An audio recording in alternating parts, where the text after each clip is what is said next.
वक्त मैं मौजूद हूँ बेरूत के बशूरा इलाके में। सेंट्रल बेरूत का ये इलाका है और मेरे पीछे आप देख रहे हैं कि इस बिल्डिंग को किस तरह से इजराइल ने टारगेट किया है। आसमान में लगातार एक आवाज़ आती रहती है और वो आवाज़ दिखती नहीं है, बस महसूस की जा सकती है, सुनी की जा सकती है। इस वक्त भी आ रही है। ये ड्रोन्स आसमान में घूमते रहते हैं जो नजर तो नहीं आते हैं, लेकिन ऊपर से अपने टारगेट की तलाश में रहते हैं। और इजराइल ने बेरूत तक इन पूरे टारगेट करने वाले ड्रोन्स को भेजा है। ये आवाज जो सुनाई दे रही है ये उन्हीं की आवाज सुनाई देती है। किसी भी इलाके में चले जाइए आप, ऊपर आपको कुछ आवाज सुनाई देती रहेगी लेकिन नजर कुछ नहीं आएगा।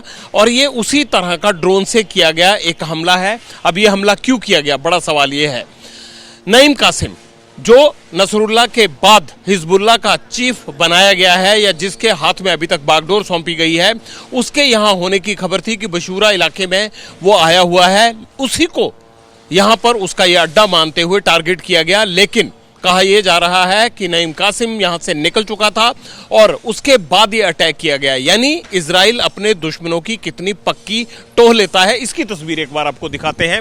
ये बिल्डिंग तकरीबन 12-15 मंजिली बिल्डिंग है, लेकिन इसकी दूसरी मंजिल पर देखिए आप, ग्राउंड फ्लोर, फर्स्ट फ्लोर और ये सेकंड फ्लोर को टारगेट किया गया। कितना एक्यूरेट सेकंड फ्लोर को टारगेट किया गया कि आसपास की बिल्डिंग को नुकसान तो हुआ, लेकिन जो दूसरी मंजिल है, दूसरे मंजिल पर जहां पर रहने की जगह बनी हुई थी वो पूरी तरह से उड़ा दी गई है। आप देखिए कितना पिन पॉइंटेड था। मौके पर मौजूद जो लोग हैं, इन्होंने जो हमें जानकारी दी है, उनका कहना यह है कि यहाँ पर सिविल डिफेंस से जुड़े हुए लोग रहते थे। यानी वो लोग जो इस पूरे डिजास्टर में, इस आपदा की घड़ी में मदद करते थे उन लोगों की जिनको हेल्थ ग्राउंड पर मदद चाहिए होती थी, जिनको एवैक्यूएशन में मदद चाहिए होती थी, उन लोगों को टारगेट किया गया। लेकिन एजेंसियों का ये कहना है कि यहाँ पर हिजबुल्लाह के कमांडर के होने की खबर थी, इसलिए इजराइल ने रात के अंधेरे में इस बिल्डिंग को टारगेट बनाया। तो एबीपी न्यूज ग्राउंड जीरो पर मौजूद है ताकि सबसे पहले आप तक पूरी खबर हम पहुंचा सके। हिजबुल्लाह कमांडर की तलाश में इजराइल ने एयर स्ट्राइक की थी, लेकिन कमांडर हमले से पहले भाग निकला। बशूरा की इस बिल्डिंग के हमले में 7 लोगों की मौत हुई बताई जा रही है और 2 लोग अब भी लापता हैं। बड़ा सवाल अब भी यही है कि इजराइल को आखिरकार इस सेंट्रल बेरूत की बिल्डिंग में क्या होने की खबर मिली थी, ऐसा क्या कुछ यहाँ पर कौन सी मीटिंग चल रही थी जिसे देखते हुए यहाँ पर ड्रोन से अटैक किया गया। ये अटैक कितना पावरफुल था आप अंदाजा लगा सकते हैं कि तकरीबन 12-15 मंजिली इस बिल्डिंग का एक फ्लोर तो पूरा गायब कर दिया गया, लेकिन साथ ही ऊपर से नीचे तक और आसपास की जो बिल्डिंग्स हैं उन तमाम बिल्डिंग्स को भी नुकसान पहुंचा है। आप देख सकते हैं जहां पर ये झंडे लगे हुए हैं वो पूरा माला साफ हो गया है और उसके ऊपर तक जितनी भी ये मंजिलें नजर आ रही हैं वहां भी ये नुकसान पहुंचा है। हालांकि इस इलाके को अनसेफ घोषित कर दिया गया है, तमाम शीशे टूटे हुए हैं। इस बिल्डिंग के आसपास का कंक्रीट धमाके से गिरकर नीचे आ गया है। ये सिविल डिफेंस के जो लोग बताए जा रहे हैं, जहां भी ये झंडे लगे हैं, चाहे वो लेबनान के झंडे लगे हैं या फिर सिविल डिफेंस के झंडे लगे हुए हैं, इस पूरी बिल्डिंग को इजराइल ने निशाना बनाया।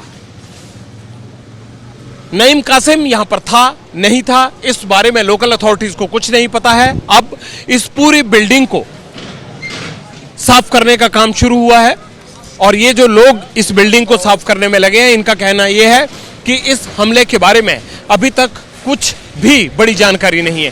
Can you explain us what has happened here? I can't, please. How many people killed here? I can't, please. I can't. ये कह रहे हैं कि हम इस बारे में कोई जानकारी दे नहीं सकते, लेकिन ये इस तमाम मलबे को यहाँ से साफ करवा रहे हैं। ये बिल्डिंग के दोनों तरफ से आप देख सकते हैं कितनी बड़ी क्षति हुई है। बिल्डिंग के ऊपर से उस पूरे मलबे को निकाला जा रहा है और उस मलबे को नीचे फेंका जा रहा है। इस रिहायशी इलाके में काफ़ी लोग मौजूद थे जब ये ड्रोन से हमला किया गया और इतने पावरफुल ड्रोन इजराइल ने तैयार किए हैं कि हिजबुल्लाह को इन इजराइल की रणनीतियों से निपटने में काफ़ी दिक्कत आ रही है। माना यह जा रहा है कि ना सिर्फ ड्रोन से अटैक किए जा रहे हैं, रात के वक्त एयर स्ट्राइक भी हो रहे हैं और साथ के साथ साउथ लेबनान में युद्ध छिड़ा हुआ है इजरायली सैनिकों और लेबनान के हिजबुल्लाह लड़ाकों के बीच में। लेकिन हिजबुल्लाह लड़ाके जहां एम्बुश करने की कोशिश कर रहे हैं, वहीं पर इजराइल के जो तमाम फोर्सेस हैं, डिफेंस फोर्सेस हैं वो या तो अटैक कर रही हैं ड्रोन से, टेक्नोलॉजी का पूरा इस्तेमाल किया जा रहा है, जासूसी नेटवर्क का पूरा इस्तेमाल किया जा रहा है, और उसी के चलते हिजबुल्लाह को इन चुनौतियों से निपटने में अब दिक्कत जरूर आ रही है। आम लोगों में डर का माहौल है।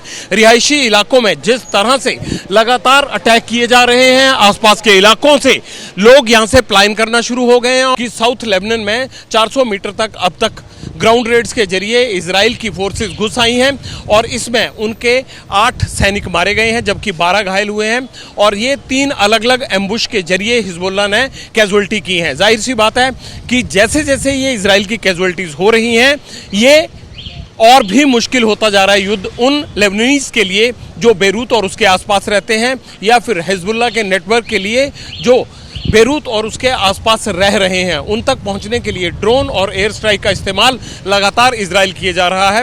हालात बद से बदतर होने वाले हैं और हम ग्राउंड जीरो से आपको पल पल की जानकारी देते रहेंगे। एबीपी गंगा, खबर आपकी, जुबान आपकी।